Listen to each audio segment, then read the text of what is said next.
Treasure Island by Robert Louis Stevenson. Chapter 33. The Fall of a Chieftain. There was never such an overturn in this world. Each of these 6 men was as though he had been struck, but with the silver the blow passed almost instantly. Every thought of his soul had been set full stretched, like a razor, on that many. Well, he was brought up in a single second, dead, and he kept his head, found his temper, and changed his plan before the other has time to realize the disappointment. "Jim," he whispered, "take that, and stand by for trouble." He passed me a double-barreled pistol, and then the same time he quietly moving northward in a few steps had put the hollow between us two and the other 5. He looked at me and nodded, as much as to say, "Here's the narrow corner," and, indeed, I thought it was.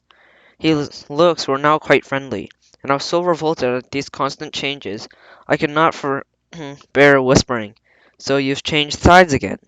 And there was no time left for him to answer in. The buccaneers, with oaths and cries, began to leap, one after another, into a pit, to dig with their fingers, throwing the boards aside as they did so. Morgan found a piece of gold, and he held it with perfect spouts of oath. It was a 2-guinea piece, and it went hand in hand among them for a quarter of a minute. "2 guineas!" roared Mary, shaking at the silver. "That's our 700,000 pounds, isn't it? You're a man for bargains, ain't you? You're him and never bungled anything, for you wooden-headed lubber." "Dig away, boys," said Silver with the coolest insolence.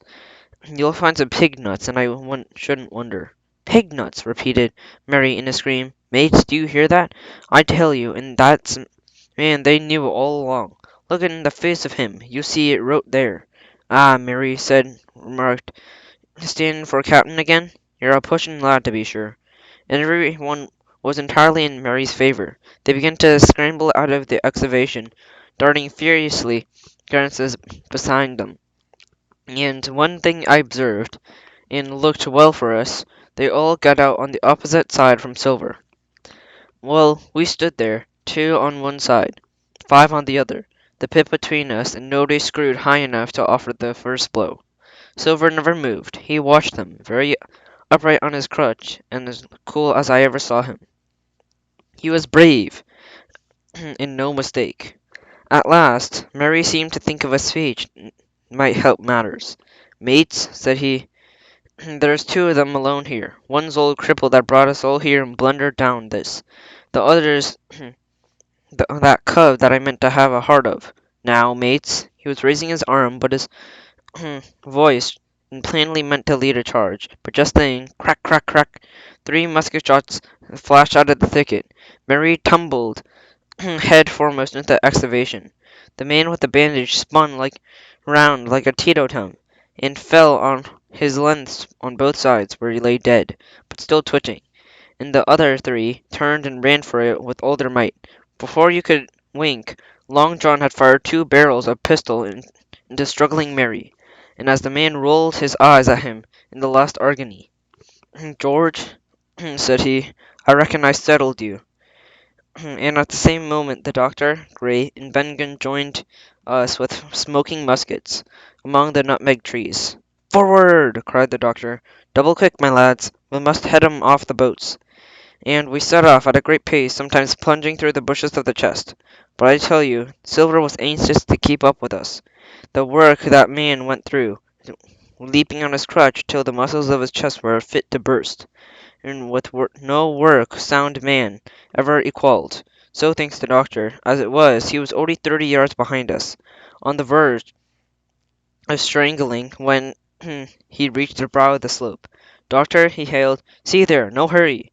Sure enough, there was no hurry, but in a more open part of the plateau we could see still 3 survivals running in the same direction as they started, right for Mizzen's Mass Hill. We were already between them and the boats, so we 4 sat down to breathe while Long John, mopping his face, came slowly up to us. Thank you kindly, doctor," said he. "You came in about the nick of time, I guess, for me and Hawkins." "So it's you, Ben Gunn," he added. "Well, you're a nice one, to be sure." "I'm Ben Gunn, I am," replied the Maroon, wriggling like an eel in his embarrassment. And, he added, after a long pause, "How do, Mr. Silver? Pretty well, I thank you, says you." Ben, murmured Silver. "To think you were done of me. The doctor sent Gray for one of the pickaxes, and deserted in their flight by the mutineers, and then, as we proceeded leisurely downhill where the boats were lying, related to a few words what had taken place. It was a story that profoundly interested Silver, and Bengon, in the half-idiot maroon, was the hero from the beginning to end. Ben, in his long, lonely wanderings about the island, had found a skeleton. It was he that he had rifled up. He found the treasure and dug it up. It was the shaft of a pickaxe that lay broken in the excavation. He carried it on his back in many weary journeys. From the foot of the tall pine to a cave he had two-pointed hill at the northeast angle of the island, and laid stored in safety since 2 months before the arrival of the Hispaniola. When the doctor wormed his secret to him, it was afternoon of the attack, and when the morning he saw an anchorage deserted, he had gone to Silver, given him the chart, which was now useless, given him the stores, for Bengun's cave was well supplied with goat meat, salted by himself, given anything and everything to get a chance of moving in safety from the stockade at a two-point hill, there to be clear of malaria, and keep a guard upon the money. As for you, Jim, said he, it went against my heart, but I did what I thought was best for you who had stood by their duty.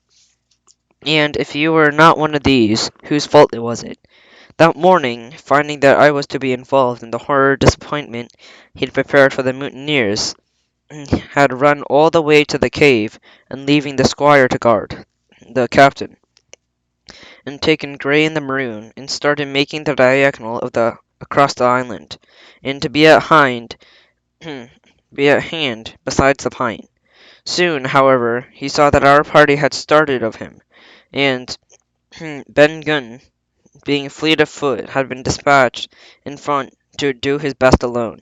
Then it occurred to him to work upon the superstitions of his former shipmates, and he was so far successful that Gray and the doctor had come up and were already ambushed before the arrival of the treasure hunters.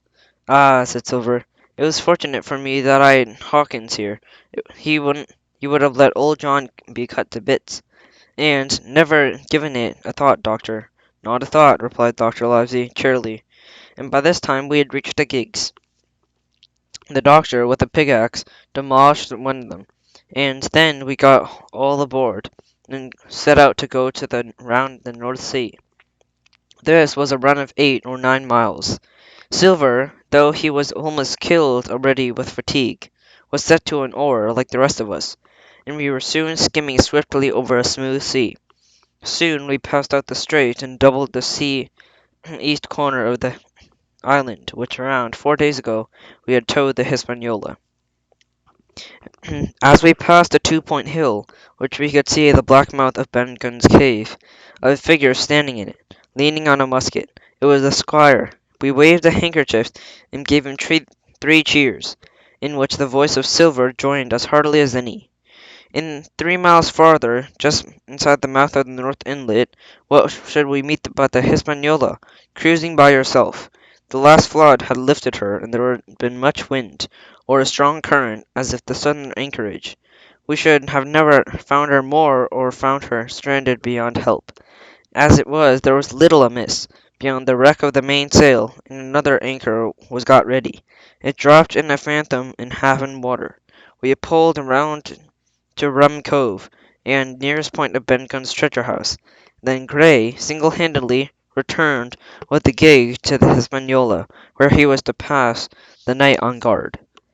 A gentle slope ran up from the beach to the entrance of the cave. At the top the squire met us. To me he was cordial and kind, saying nothing to the escapade, neither in a way of blame or praise. At Silver's polite solitude he somewhat flushed. "John Silver," he said, "you're a prodigious villain and an impostor.